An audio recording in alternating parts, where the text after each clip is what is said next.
Welcome to the beer sessions of Everything is Everything. I'm sitting here with my good friend Ajay and I, of course, I'm Amit. And just before we started, as our great cinemat, Namsita and Vaishnav, as they started, hitting all the buttons, they were like audio rolling, wide rolling, Amit rolling. And I just want to tell you, dear reader, it's very easy to get a Bengali like me rolling because an essential condition for that is roundness. And I have a lot of that. I'm trying to lose some of it. So, Ajay, what I want to what we're going to discuss today is actually arises out of something that I would think is not a problem at all. Since we have come to beer a few days ago, I haven't had to take my wallet out. Not once. Not once have I had to give cash. Typically there is that old habit, which I think many men in India have, that when you are getting up to go somewhere, you'll pat one pocket to see if your wallet is there, you'll pat another pocket to see if your phone is there. And I always do that and I always carry my wallet. However, I haven't used cash in ages, which at one level worries me because you and I always talk of cash as freedom. We thought demonetization was such an incredible disaster. It was an attack on freedom. Cash is super important. But at the same time, in terms of convenience, there is no arguing that it is super convenient to go anywhere, just pay with your phone. And across the world, especially friends from abroad will often say that, hey, for all the complaints you might have about India, they're getting one thing right, which is what some people call DPI, digital public infrastructure, some people call DPG, digital public goods. Both those terms are flawed, and I'll ask you to explain why soon. And at one level, it might seem it is amazing that people boast about the work that the good that Aadhaar has done, for example, and especially UPI, our payment system, which many say is an example for the world. And my sense always has been that at a narrow level, if I take a zoomed in view, the technology is amazing. I've had an episode of The Seen and the Unseen with Rahul Mathan. We discussed it in some detail. The design is great. The technology is great. All of that is great. But that's at a narrow level. You zoom out one step back, and there are many, many things that give me a lot of disquiet. And earlier, some of them were like isolated things like, say, the coercion involved in Aadhaar. And I would be like, okay, I can, think about the technology. I buy Rahul's point that compared to all the other digital technology out there, privacy is actually rooted in the design of Aadhaar, etc., etc. Even if I buy all of that, the coercion made me deeply uncomfortable. But what I realized from reading your book with Vijay Kelkar, In Service of the Republic, chapters 27 and 28, is that there are deeper fundamental ways in which the whole design, the whole thinking, the whole logic around this apparatus is completely flawed. And I want to talk about that today, and let's devote this episode to that. An economist is someone who, when something works in practice, wonders whether it works in theory.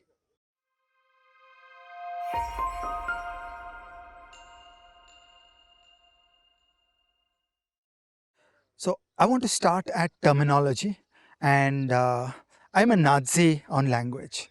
Okay, so no plebeian evolution of language. The language is a flexible beast. It evolves every day. If different people will start using words in their own strange ways, we will get a Tower of Babel. No, listen. I'm going to interrupt and push back right here and say that language does evolve. Spontaneous order is the best thing. But I get your will point. cry halt. There are specific terms. Yes. When there is a specific terms that mean something, don't mess that up. Otherwise, general language can evolve. So we are on So the same at least page. in technical terms, okay, protect the meaning of a technical term. So the economists invented the word public good, and it's a beautiful and important term. It's one of the great milestones in history. Paul Samuelson laid down that basic theory of clean air as a public good. And the definitions run like this. A public good is something that is non-rival and non-excludable. Non-rival.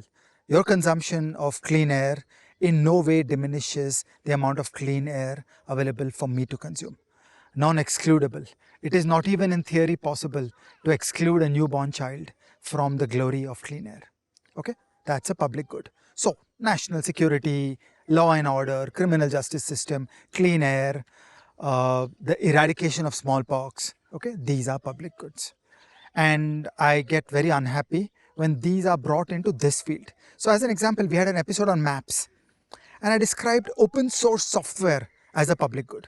Okay, you go to a website, you download Linux, you are the beneficiary of Linux. It in no way diminishes my ability to use Linux, and it's practically impossible for anybody to cut off access to Linux. It is spread in websites all over the world. OpenStreetMaps, that database is a public good, and if you wish to call it a digital public good, very well, do so. But it is being wrongly applied into many things that are happening in other domains. The UPI system, as an example, is the property of one corporation. Okay, anything that is the private property of one corporation is not a public good. It does have systems with finite limits, with finite capabilities, and there are times where your use of the UPI system interferes with my use of the UPI system because it's a finite pipe and it has limitations on what it can do. But most importantly, it is completely excludable. Access to the system is highly controlled. Not even non-banks are allowed to get into UPI as first-class participants. So it's not a public good by any stretch. Similarly for Aadhaar, okay, it's a government system, it's a monopoly, and it does not have the characteristics of a public good. So I'm a little nervous about these things. And I always notice that things that can be done by a private industry, by definition, are private goods. So, these shirts can be made by a private industry. There can be multiple private vendors that make these shirts. Then if a government monopoly will start making these shirts and start calling them public goods, then I will wag my finger and say, no, just because a government monopoly does it, it doesn't become a public good. Meaning governments are supposed to do things that are public goods.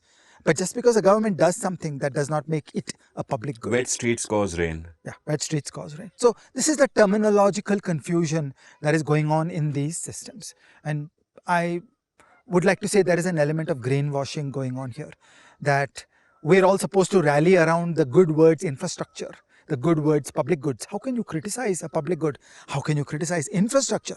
Yes, Amit, infrastructure is purely a good thing. Education is purely a good thing. So it's that sort of greenwashing that take words where middle class India is all rara, yes, yes, more infrastructure, more public goods. Sounds vaguely right? Public goods, how can good for the public or the good of the public? This is vaguely alluded inside the phrase public good. So the use of such words, I think, is Orwellian, and I would like to put it in triplicate, saying, guys, I protest. The Guild of Economists shall not accept such terminology. Magnificently put, and we've actually spoken about this in the past. We've, by the way, for gentle listeners, we've had a great episode on when should the state intervene, where Ajay spoke at much more length about public goods, how we define them. And one of our craves, I think it was in that episode and no other, is that how we are, the danger of many economic terms is that they both have a specific technical meaning in the way economists use it, and otherwise you can just use it in a general way, like market failure. Oh, the market failed to give me a red shirt, it's a market failure, right? Or public goods is good for the public, it's a public good. Or public health is the health of the public. Exactly. So you need to kind of, think about all of these, because words have meaning. If you kind of strip meanings away and anything can mean whatever you want it to mean, then, that really hurts the discourse. If any plebeian will evolve the language. Any plebeians do evolve the language. Don't say anything about plebeians. But yeah, with technical terms, I agree.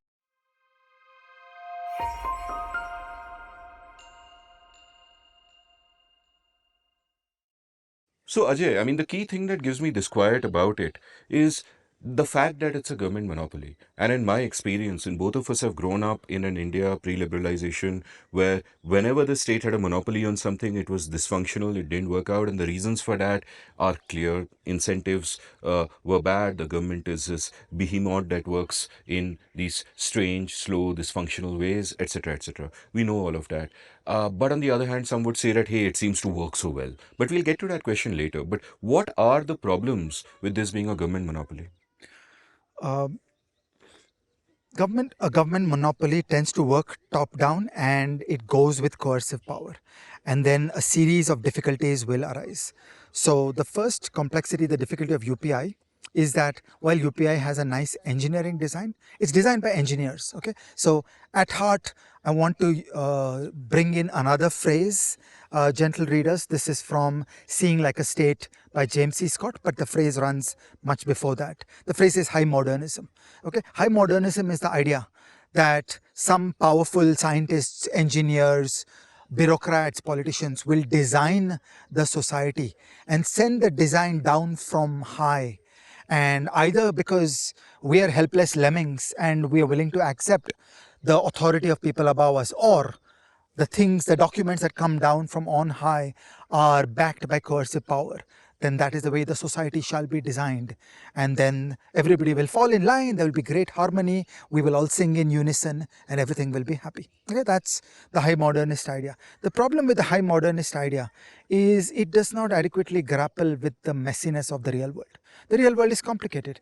In the real world, what you need is a very complicated dance of people, information, asymmetric information, fraud, crime, consumers, serving consumers, and solving problems in the gritty reality.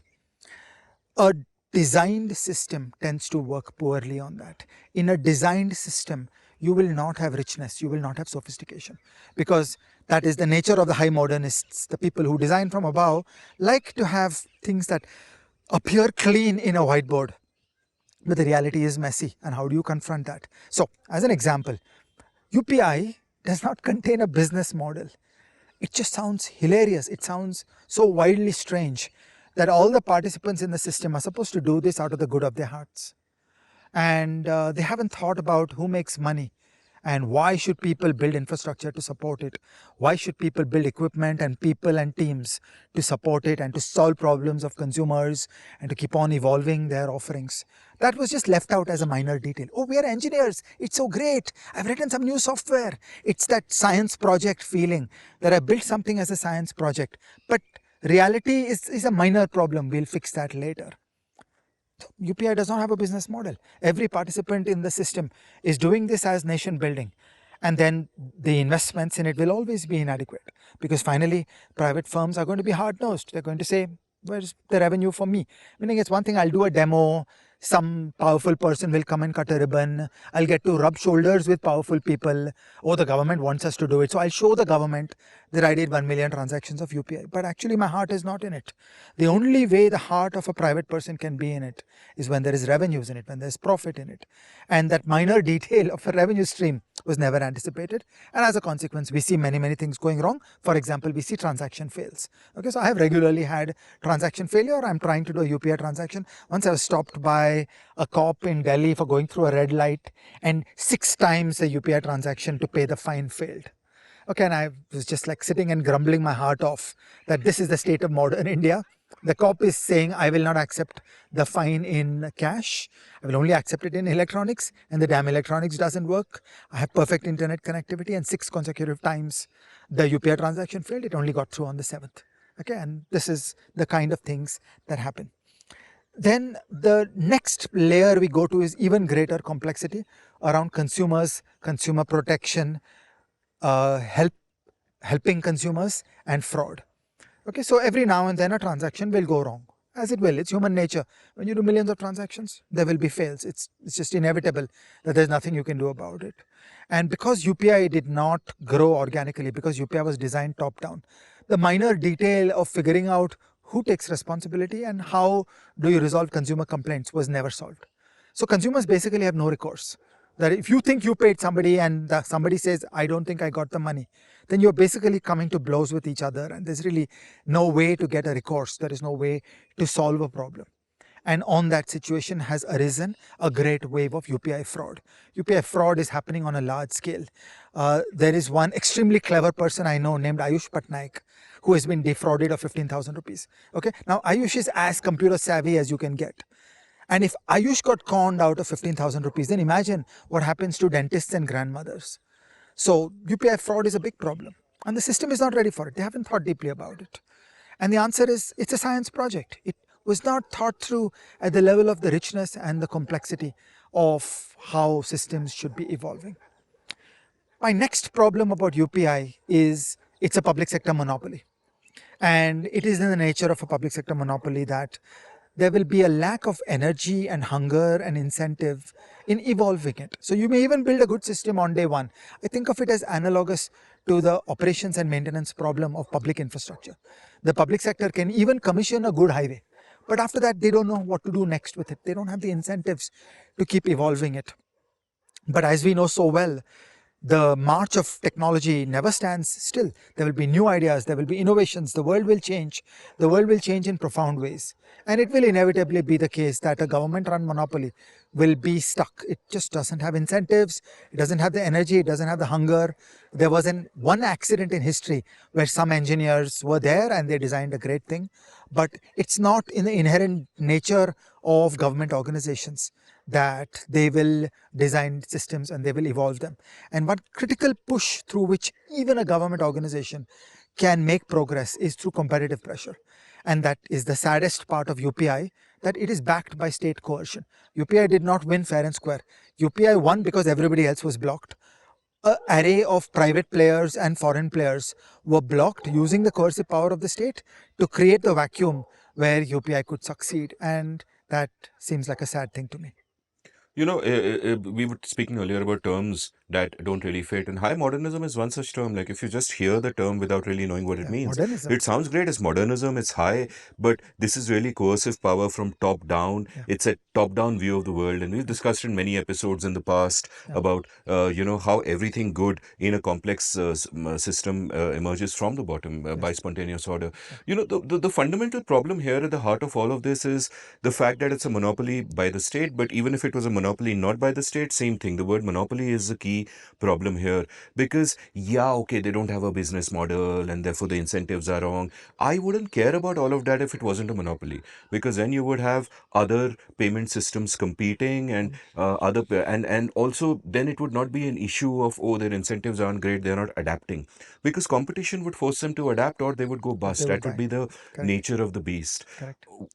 Let's move on now. And I want to understand from you then that what are other ways to look at it? That, give me other examples, like TCP/IP versus X25 is a great example where an open source community attempt to build a standard for the internet beat out a state led Yeah, attempt. And this is almost ubiquitous, that yeah, wherever the state tries to do something from the top down, it's incredibly messy. But when society does it, like, I don't, people will say, oh, private players, greedy capitalists, but I would rather use the word society. correct. And when society does something, there's so much innovation, there's so much flourishing, that there are such great incentives because you're competing with others, Yeah. that things work out.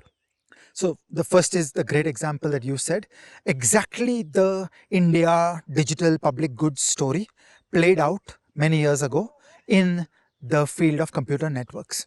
Okay, the global telecom monopolies got together and designed a computer networking standard that is called X.25, and this was agreed to by governments. And in those days, in many countries, including advanced economies, telecom was a public sector monopoly. So all these rich country monopolies got together and designed a standard, and all the private telecom equipment manufacturers fell into line and started making equipment for this. And this was supposed to be the great global new standard for computer networking. It was called X.25, and it was being pushed by all the governments. So it is very reminiscent of the top-down push that we see here in India, led by the government trying to push some technology down the throats of the people. In fact, there something very different happened, which is that the United States DARPA had contracted out a research project to a bunch of researchers, including Windsurf, to develop a computer networking standard that would work under battlefield conditions, where the emphasis was extreme robustness, extreme ability to handle failure, and reroute dynamically under battlefield conditions. And who could have known that that actually is a very interesting and important metaphor on how to think about the world? That, we're here in Himachal Pradesh, a line goes down, a line goes up, and it is a glory of TCP/IP that it will dynamically shift paths and find a channel through. So actually, that was a very insightful way to think about how to do computer networking. And then Bill Joy and others took that existing TCP/IP standard and put it inside Unix. And the development of Unix is another great bottom-up thing, where really the academic computer scientists and the hobbyists all over the world built this thing out. That they built TCP/IP, they built Unix, they built BSD Unix, and later on this turned into Linux. And this is the internet revolution. So the entire internet revolution came by fighting off a government standard. TCP/IP competed with the government. TCP/IP competed with Microsoft. At the time, it was a large and important computer company. And Microsoft was pushing some standard of its own. I seem to remember it was called NetBEOE or something. And then there was Novell pushing a standard of its own called NetWare. So there was two giant corporations and one government. And the hackers and the hobbyists and the academicians, they won, because that BSD and Unix had the correct engine on how to do these things. And you've got to think further why. The why was, it was just the power of brain power and adaptation, that continuous thinking, rethinking, hundreds of minds all over the world. That the open source revolution should really open our eyes on the power of innovation as opposed to top down. So I would really plead with the policymakers and the bureaucrats who think that they are pushing digital public goods down on the country, that I think they have failed to understand how engineering happens. Okay, so I am a card carrying engineer in addition to being an economist. How many And cards do you have, boss? I carry a couple of cards. And my deep insight into engineering and computer science is around the glory of how free software works, how open source has worked. We did an episode on Unix. I have a deep intuition into the magic of many, many minds thinking, disagreeing, coming up with rival versions, constantly tinkering, coming up with a new attempt. There'll be 5 fragmented systems competing with each other. That is a good thing. In the world of Linux, there are 10 rival file systems squabbling with each other all the time. That is a healthy thing. If there was just one standard, then you've basically got the silence of a graveyard. So I feel I would like to say to the politicians and the bureaucrats who are doing these monopoly systems that I feel they are misunderstanding the glory of a single standard. Single standards are mediocrity. Single standards are the silence of a graveyard. What works is the energy, the dynamism, the differences of opinion, the competition. So in the world of technology, there is a lot of emphasis on the phrase standards wars. Okay, periodically rival technologies fight it out. There's an old war between Betamax and VHS in the world of video. I just described the war around computer networks of TCP/IP versus X.25 versus Microsoft NetBEOE versus Novell systems. I'm forgetting the exact name that was used for the networking protocol inside Novell NetWare. Similarly, there has been rivalry in so many computer standards, and it just erupts every few years. There are multiple rival ideas on how you want to think about the world. And there are wars, there are passionate disagreements and competition where different camps are trying to take their idea and see it through. And that's a good thing. That messy process of people arguing, people fighting, multiple competing systems, they don't talk to each other.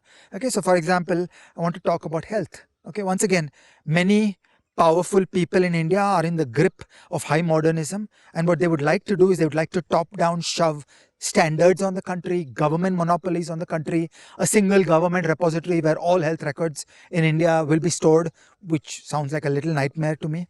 Okay, in the United States, there are 13 or 14 rival standards for electronic health records.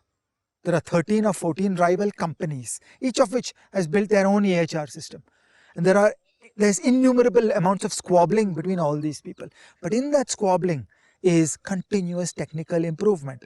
And then they will negotiate with each other. Some private company will come up which will build a connector between your standard and my standard, and private people will pay for that translation module. And that's how the messy bazaar of the technology industry works. I am alluding to a beautiful essay by Eric Raymond that we will link to in the show notes, The Cathedral and the Bazaar. And I would love to sell this as a critical reading for every advocate of the new monopolies in the world of technology. I feel they have not understood the glory of the modern world of technology. The modern world of technology is a world of cleverness, of intelligence, of ceaseless development, of competition, of rivalry, of standards wars, and of striving. It is not the silence of a graveyard. And all of it is in the service of others, because that is how you actually can, pursue the profit motive, as it were. So it's Yes. wonderful. So, your philosophy, my philosophy is let a thousand flowers bloom, which is why we are wearing these shirts, aren't we now? Yes. Dil garden garden ho gaya.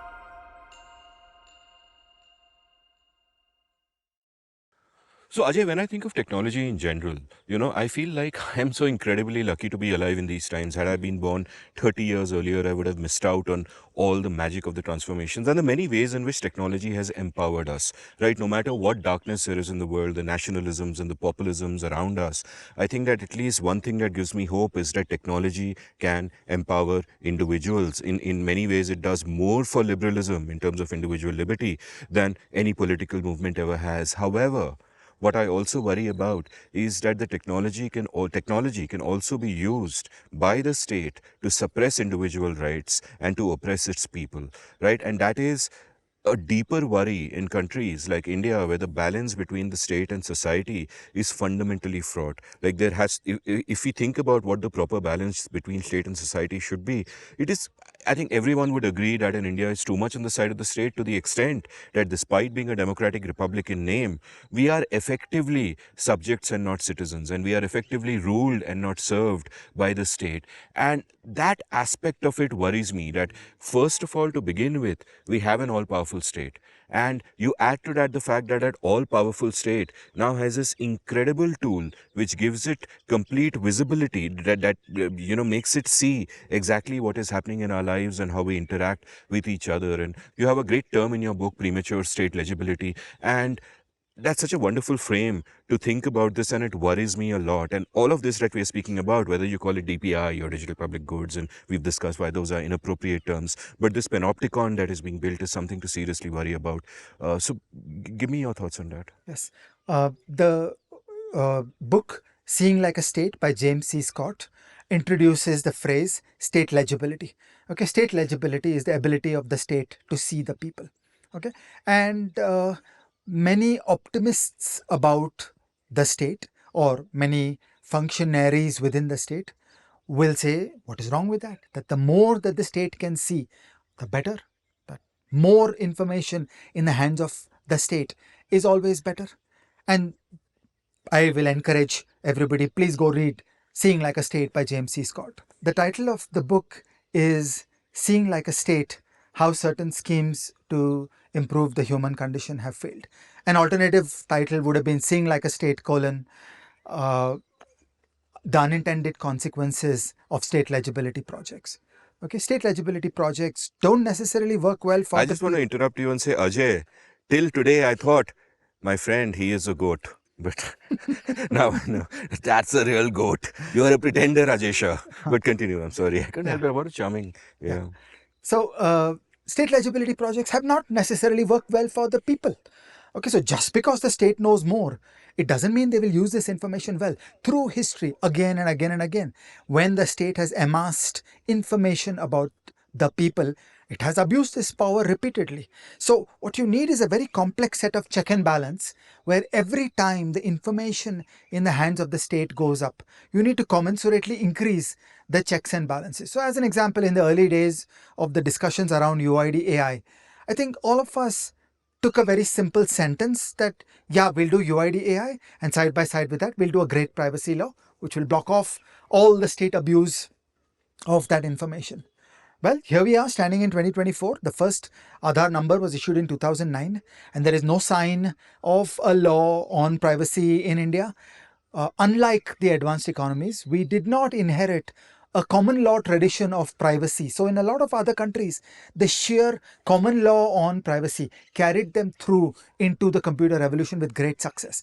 That jurisprudence evolved, where timeless principles were carried through, that a policeman cannot open an envelope and read my letter, therefore a policeman cannot read my email. Okay, those kinds of things went through. But in India, neither did we have a common law tradition around liberty, nor did we create a new modern law cutting off the state from all this electronic information. And the most dangerous, of course, are government systems, are government databases, where the government is amassing information. So, in the world of payments, in the world of health, you've got all this information being amassed by the government, and the UID AI number reduces the friction for assembling these databases. Many people will say to me that, they would have been able to assemble these databases from diverse sources even if there was no Aadhaar number. Here, I will appeal to low Indian state capability. While it could be done in principle, in practice, to get an Indian state organization to assemble databases is quite hard. So, under Indian levels of state non capability, this is a decisive step that you make it easy and convenient to link databases. For the first time, the database linkage will now actually happen in India. So I feel that we in India have thundered into improvements in state legibility through the computer revolution. We have happily given power to the state by supporting our legislators who have increasingly pushed us into the panopticon. I think of restrictions on the use of cash. Whenever there is a law that says you are not allowed to use cash, I just think of it as a fundamental failure of private property. It's my money, it's my cash. It's like, how dare you tell me how cash can be used and cannot be used? But we've accepted that. We've accepted effectively a mass surveillance system in finance. That anything you do in finance, the government has a right to see everything. All know your customer is done. There is no privacy, there is no anonymity. So, overall, we've just handed over all this information to the Indian state with no commensurate gains in the check and balance. And I think this is quite concerning for the Indian society. And I want to go one step further and appeal to the concepts from Asimoglu and Robinson around the narrow corridor in the 2020 book. They're coming at similar concepts. What they're saying is that freedom and prosperity, as it has been found in the great advanced economies of the world, the OECD countries of the world, is a very rare balance between state power, state information, state capability, and the check and balance of a society that is roaring back and telling the state, buzz off, keep your hands off me. And then you get the check and balance, which creates conditions of liberty and prosperity. And their argument is that we have been too casual in assuming that that's the natural state of affairs. It's not the natural state of affairs. It takes a tremendous emphasis on freedom, on civil liberty. It takes a tradition of the people pushing back against the state in order to achieve those conditions. And all too often, we have seen countries where this topples over in the side of state power. And we've seen that, say, with China or with Russia, where the state is all powerful. And it is almost impossible to envision the emergence of the UK of the Renaissance and the Enlightenment coming about in China today. Because today the Chinese state is on top and it is using modern technology, and it is so thoroughly on top that the people will never be able to throw away that state power. So Asimoglu and Robinson argue that there's a narrow corridor and it's not certain that you will be able to navigate that. And this actually comes to the core of the debate of development economics, and we should do a full episode on that. That I think we've all been too optimistic. We think development is in the bag. We think development is in the computers. Whereas actually this stuff is very dangerous. And so in the book, Kelkar and I argue that could it be that all this information, this new world of state legibility, has it tipped the balance of power in favor of the Indian state and created a fundamental new set of challenges for the emergence of a republic? So, I used to earlier take a lot of consolation from the fact that even though the state in India has enormous power over us, it does not actually have the state capacity to do much with that power. And what you're saying in that sense is very scary, because what these systems then do is that they make irrelevant one aspect of state capacity, the aspect of gathering all the information and the private data together. If it's all there in one place, then that's it becomes much easier for them to do damage, and that worries me. In my episode with Rahul, with Rahul Mathan, he did exactly make that precise argument that you're countering right now. That if the state wants to get all of this data, it's much easier for them to go through to get it through technologies that have existed before UPI or before Aadhaar came along. For example, I remember when there was a case on Teesta Setalwad, they actually looked at her credit card bills and figured out that she'd bought alcohol at one point, and for some reason they that became something to attack her with, that she bought alcohol, and there was a press conference about it, and absolutely wild behavior by the state. And your argument is that, look, the complete profile of what a person does with their life and with their money is now available to the state immediately. Rahul's point is that privacy is encoded in Aadhaar and it becomes impossible to do this. For example, he says that when you give your, like if you go to a bank and you give your Aadhaar number as proof of identity, the only sort of communication that happens is the bank verifying from the central database, is this person who this person says he is? And otherwise, there is nothing that goes to a central database anywhere that is stored. Through Aadhaar, the government can't figure out what your bank number is or what your telephone number is. They have that data through other means. Correct. So they go to 20 databases and they're able to query all those databases and assemble a picture. Which predates, There was UPI no in a one sense. number. Earlier, you had different numbers. You had a chaos of multiple databases in the country, and at Indian levels of state capability, that was quite a barrier. It has become easier at Indian levels of state capability for government organizations to merely. Yeah, but his point is that if the government has, if I understood him correctly, is that if the government has your Aadhaar number, it doesn't necessarily know your bank number. Your bank asked you for your Aadhaar to verify who you are. It's an identification, but they don't store the number. So I'm Neither. happy to discuss that in detail. I happen to think that's not true, but But let's discuss that's a that separate separately. Yeah. discussion. Right, okay.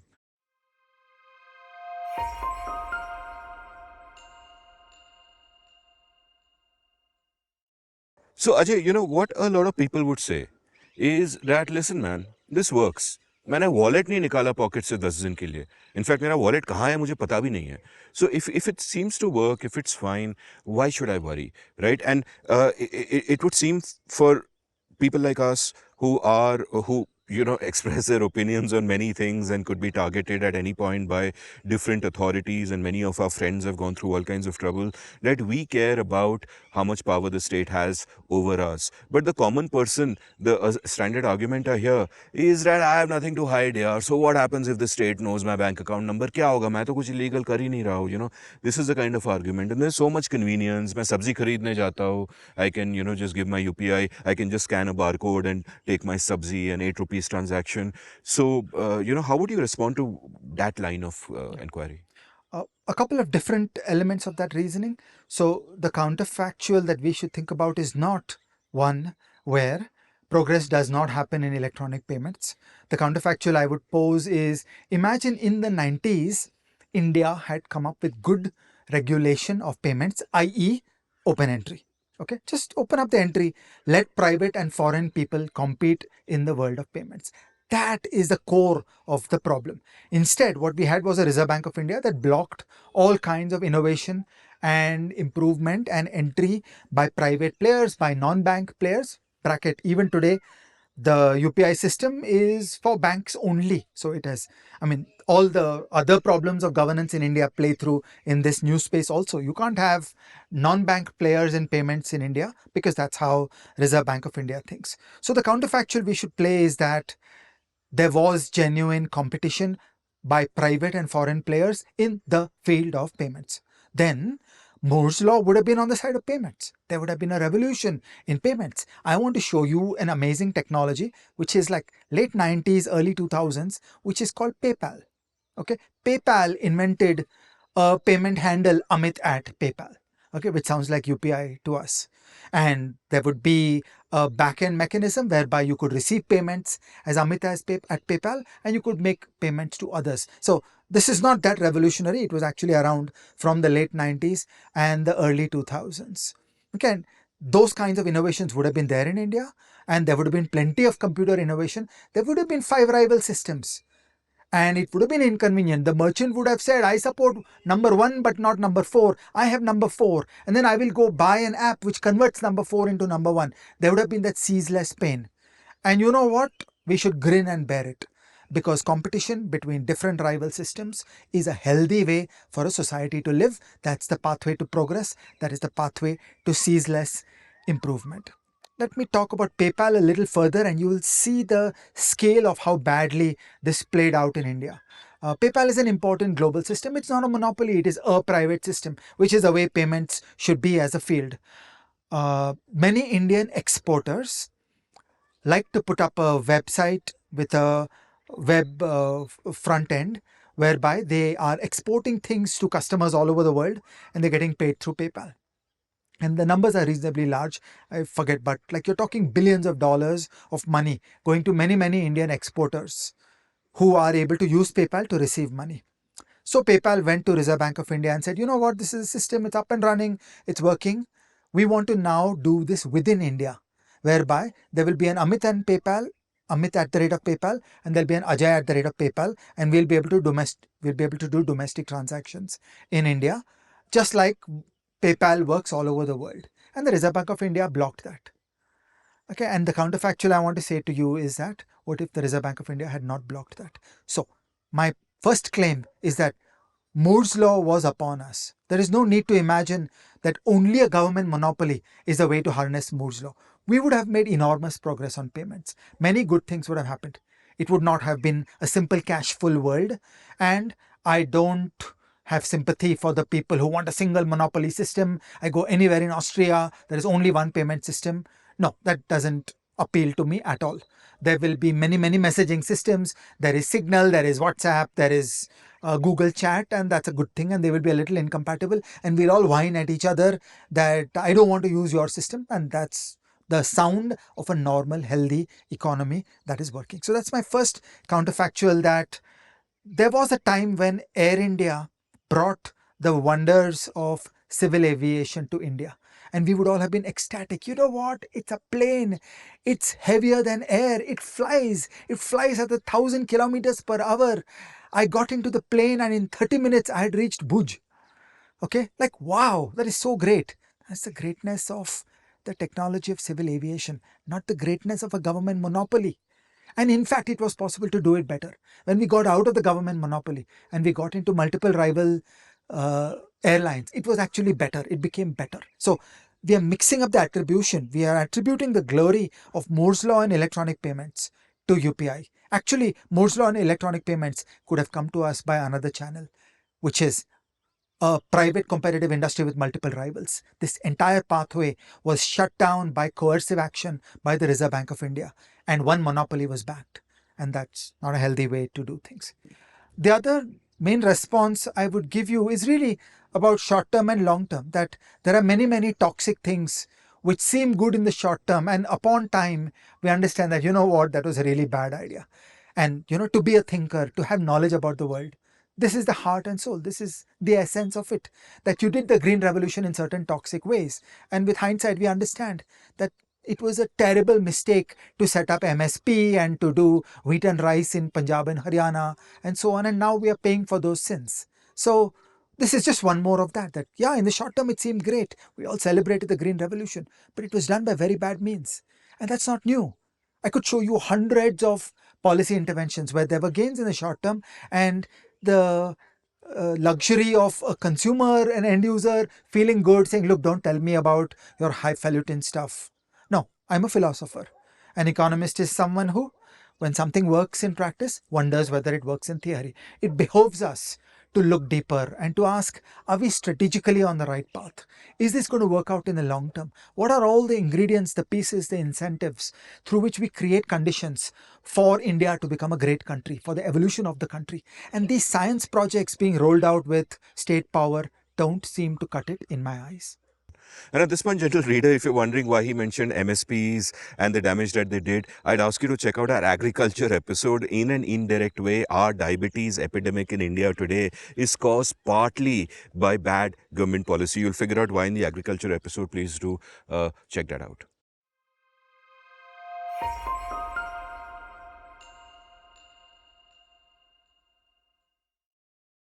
So, I remember back in the day when I would rant against Aadhaar, and I held out for the longest time against taking it, but finally there was no choice. If to pay our taxes, we had to do the linkage, and I did the linkage. And people would often ask me what I thought was a naive question. Ki bhai, what is your problem giving your data to the government when you are giving it to the private companies anyway? Aap Google use kar rahe ho, aap Facebook use kar rahe ho. And my answer always was one word, it's consent. That boss, I have a choice. There's a terms of use, I have a choice. I can, delete my account. I can do all of that, but I am doing it out of my own free will. With Aadhaar, I have no choice. It is a blow to my freedom from the very entity which is supposed to protect my freaking freedom. So that was my instinctive first principles response. But how would you tackle that question?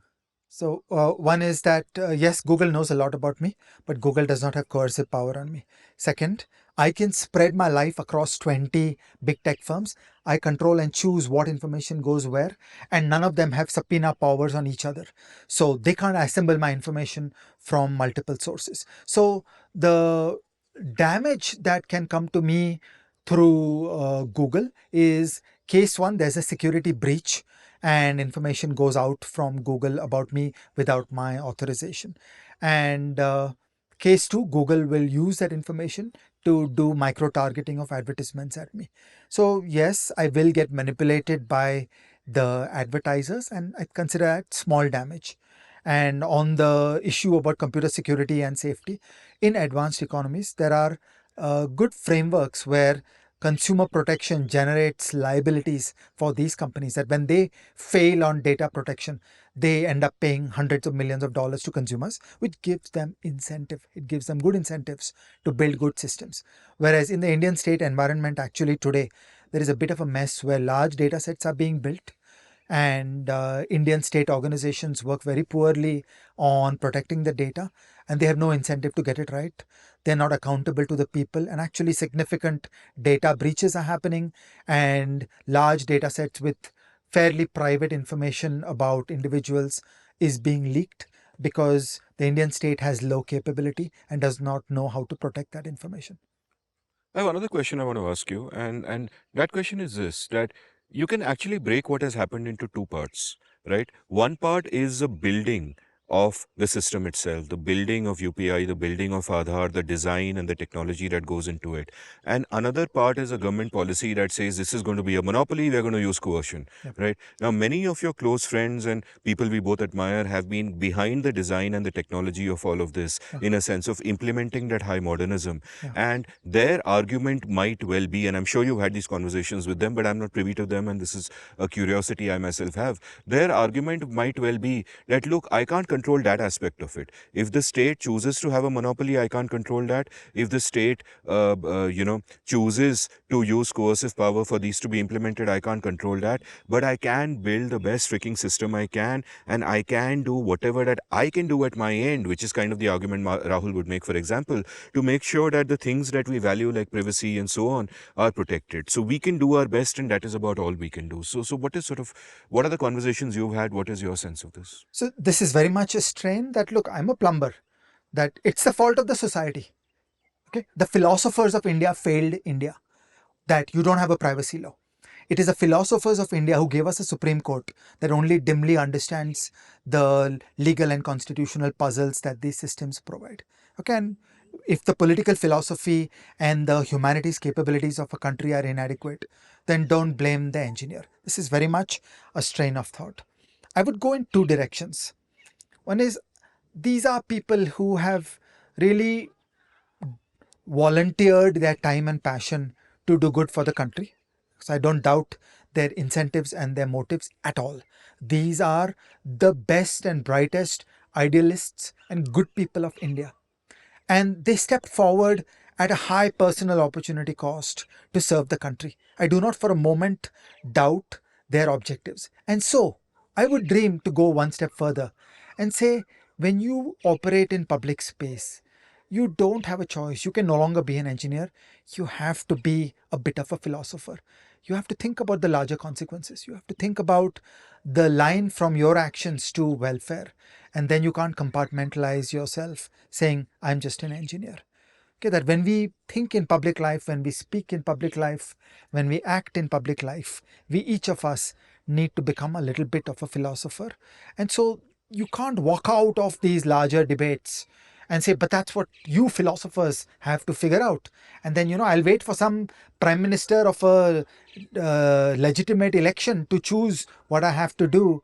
And, that's disappointing, because unfortunately, India is an early stage, fragile democracy. And there can be many decisions made by the party that wins an election that can be not so good for the people of India. So these are the best of people trying to volunteer and help the country.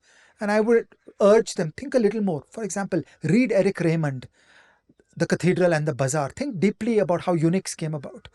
if you understand Unix deeply, if you understand the internet deeply, then you will go off on a very different path and a vision for progress about how these things work. These things don't come out of government coercion and a heavy handed push from the top.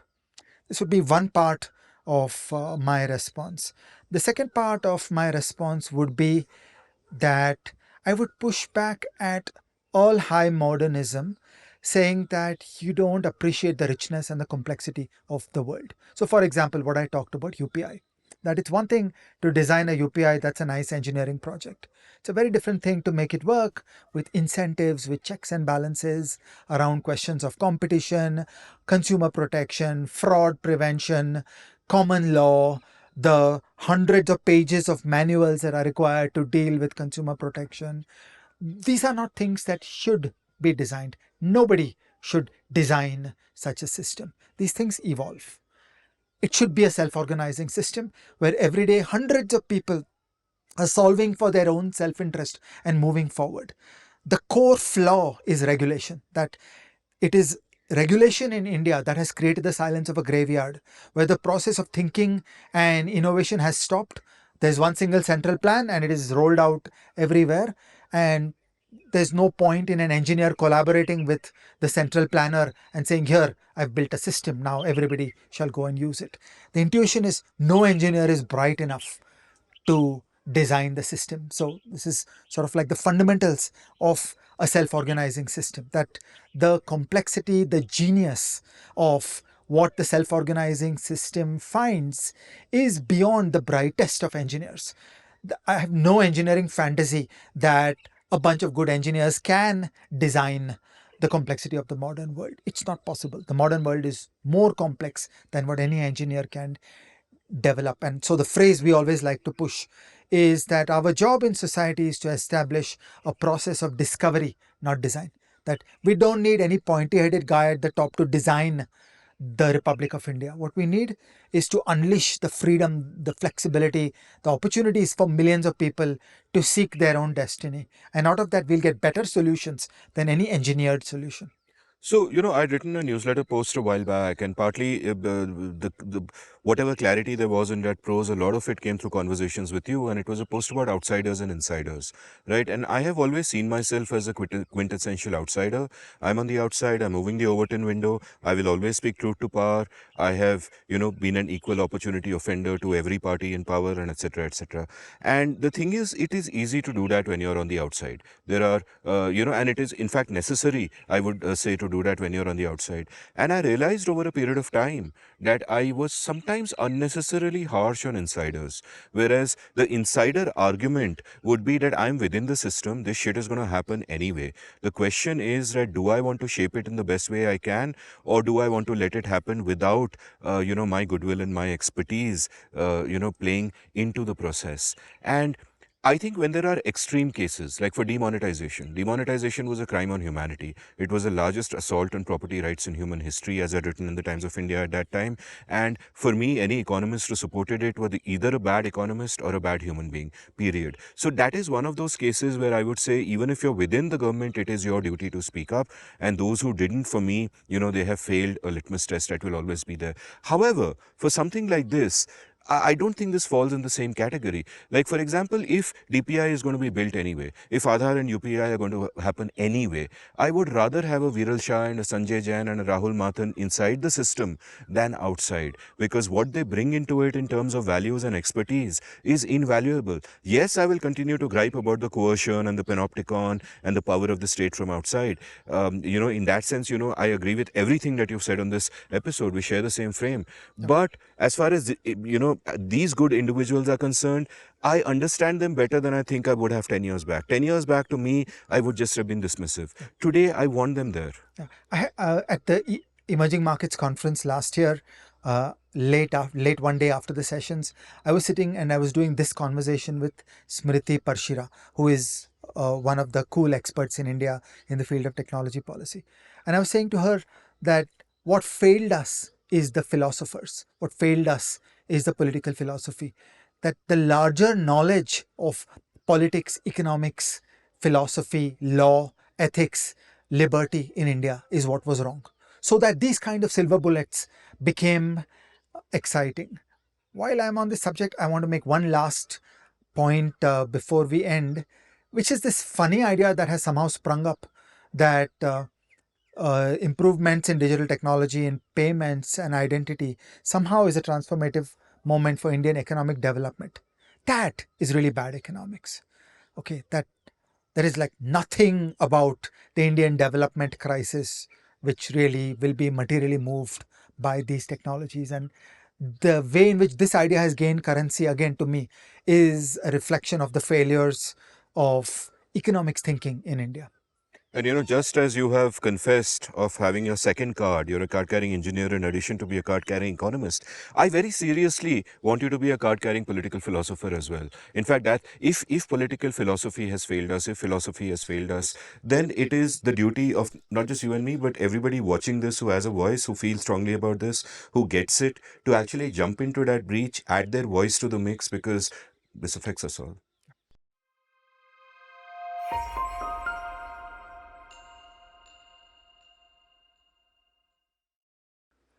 Tell us, Amit, how do you put all this together and what should our readers read? So, as far as recommendations are concerned, I'm going to double down on your recommendation of the great essay, The Cathedral and the Bazaar by Eric Raymond. And I'm also, and this kind of reminded me, and this is purely sort of verbal, there's no conceptual connection. But when you mentioned that essay, I was reminded of this masterpiece of a short story by Raymond Carver called Cathedral.